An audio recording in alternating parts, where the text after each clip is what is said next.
Hi everyone! In today's video guys, isi-share ko lang sa inyo yung aking giant photos or regular photo siya before guys. And then, biglang lumaki yung kanyang mga leaves. Look, ang gaganda guys.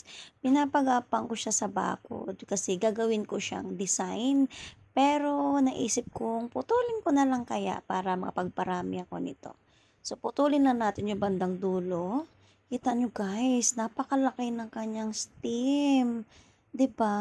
So, lagyan lang natin ng pole kasi nga kita naman natin na mahaba na siya. So, pagagapangin natin siya doon sa pole, mamaya lamang. Gamit kong soil again is more in rice hull. Kaunting soil and then kaunting cow manure. Yan, halo-halo ko na yan guys para hindi na ako maglagay pa. Ayan. So, lagyan natin is, puputulin lang natin to guys. Ang ganda oh. Kasi yung stem, ang laki. Putulin lang natin kasi nga medyo mahaba. So, make sure lang natin na yung roots ay nakabaon doon sa soil.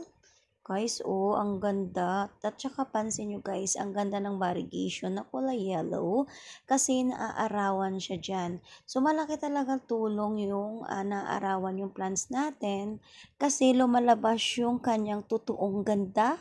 Mostly yung variegation niya ang ganda. So, lagyan lang natin ng cable tie para sure na hindi matutumba yung ating trailing at kapag stable na siya guys, kakapit na siya doon sa kanyang pole. Ayan, wag lang sobrang higpit guys na masasakal yung kanyang stem.